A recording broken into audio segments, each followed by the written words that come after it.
असतो मा सद्गमय. എനിക്കേറ്റവും സ്നേഹം നിറഞ്ഞ കൂട്ടുകാരെ, പരാജയങ്ങളിൽ നിന്ന് പരാജയങ്ങളിലേക്ക് കൂപ്പുകുത്തുന്നവർക്ക് എന്നും ഒരു മാതൃകയാണ് പരുന്തിൻ്റെ ജീവിതം. ഒരു പരുന്തിൻ്റെ ജീവിതം എന്ന് പറയുന്നത് ഏകദേശം 70 വർഷമാണ്. അതിൽ 40 വർഷം കഴിയുമ്പോഴേക്കും ആ പരുന്തിൻ്റെ കൂർത്തുമൂർത്ത ചുണ്ടുകൾ ഇരപിടിക്കാൻ സാധിക്കാത്ത വിധം വളഞ്ഞു പോകുന്നു. അതിൻ്റെ കാലിലെ ദൃഢവും കൂർത്തതുമായ നഖങ്ങൾ ഇരയെ റാഞ്ചാൻ സാധിക്കാത്ത വിധം വളഞ്ഞു പോകുന്നു. ആ പരുന്തിനെ അനന്തവിഹായസിൽ പറന്നുയരാൻ സഹായിച്ചിരുന്ന അതിൻ്റെ ദൃഢമായ ചിറകുകളിലെ തൂവലുകൾ അതോട് ഒട്ടിച്ചേർന്ന് കട്ടിയായിത്തീരുന്നു. അങ്ങനെ ഇര പിടിക്കാനോ ഭക്ഷണം കഴിക്കാനോ സാധിക്കാതെ ആ പരുന്ത് തൻ്റെ ജീവിതം മുന്നോട്ട് കൊണ്ടുപോകാൻ കഷ്ടപ്പെടുന്നു. എന്നാൽ ഒരിക്കലും തനിക്കുണ്ടായ പ്രശ്നങ്ങളിൽ ദുഃഖിതനായി ജീവിതം നശിപ്പിച്ചു കളയാതെ ആ പരുന്ത് മലമുകളിലെ തൻ്റെ വാസസ്ഥലത്തേക്ക് പറന്നുയരുന്നു. അങ്ങനെ കൂട്ടിലെത്തിയ ആ പരുന്ത് അവിടെയുള്ള വലിയ പാറകളിൽ തൻ്റെ വളഞ്ഞുപോയ ചുണ്ട് കുത്തി കുത്തി പൊളിച്ചു കളയുന്നു.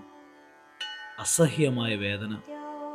ആ വേദനയിൽ തളരാതെ പ്രതീക്ഷയോടെ ക്ഷമയോടെ തൻ്റെ പുതിയ ചുണ്ടുകൾക്ക് വേണ്ടി ആ പരുന്ത് ഓരോ ദിവസവും തള്ളി നീക്കുകയാണ്. അങ്ങനെ പുതിയ ചുണ്ട് വന്നു കഴിയുമ്പോൾ തൻ്റെ കൂർത്തുമൂർത്ത പുതിയ ചുണ്ടുപയോഗിച്ച് തൻ്റെ കാലിലെ വളഞ്ഞ നഖങ്ങൾ ആ പരുന്ത് കൊത്തി കൊത്തി കളയുകയാണ്. അസഹ്യമായ വേദനയാണ് ആ പരുന്ത് അപ്പോൾ അനുഭവിക്കുന്നത്.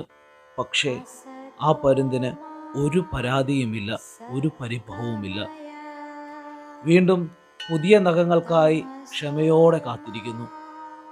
അങ്ങനെ പുതിയ നഖങ്ങൾ ഉണ്ടായി കഴിയുമ്പോൾ തന്നെ അനന്തവിഹായുസിൽ പറന്നുയരാൻ സഹായിക്കുന്ന തൻ്റെ ചിറകിലെ ഒട്ടിപ്പോയ തൂവലുകൾ ആ പുതിയ നഖം ഉപയോഗിച്ച് ആ പരുന്ത് ചീന്തിക്കളയുന്നു. ഒരാൾക്കും ഒരിക്കലും ചിന്തിക്കാൻ സാധിക്കാത്ത വിധം അത്രമാത്രം വേദനയിലൂടെയാണ് ആ പരുന്ത് അപ്പോൾ കടന്നു പോകുന്നത്. അങ്ങനെ ഏകദേശം 150 ദിവസത്തെ കഠിനമായ വേദനയുടെയും പട്ടിണിയുടെയും ഒക്കെ സമയത്ത് ക്ഷമയോടെ അതെല്ലാം സഹിച്ച് ആ പരുന്ത് അടുത്ത 30 വർഷം ജീവിക്കുവാനുള്ള ശക്തി സ്വരൂപിക്കുകയാണ് ചെയ്യുന്നത്.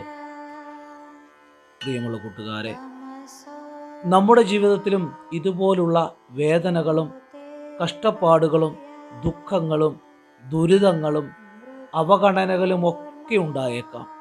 എന്നാൽ ഒരിക്കലും അതിൽ മനം നൊന്ത് നമ്മുടെ ജീവിതം നമ്മൾ നശിപ്പിച്ചു കളയരുത്. ഈ പരുന്തിനെ പോലെ നമുക്കുണ്ടാവുന്ന വേദനകളിലും കഷ്ടപ്പാടുകളിലും ദുഃഖങ്ങളിലും ദുരിതങ്ങളിലും അവഗണനയിലും നിന്നൊക്കെ ശക്തി സ്വീകരിച്ചുകൊണ്ട് പുതിയ മനുഷ്യരായി തീരാൻ പരിശ്രമിക്കാം. അങ്ങനെ നമുക്ക് ജീവിത വിജയം നേടാം. എല്ലാവർക്കും എല്ലാവിധ വിജയാശംസകളും നേരുന്നു. തമസോ മാ ജ്യോതിർഗമയ മൃത്യോ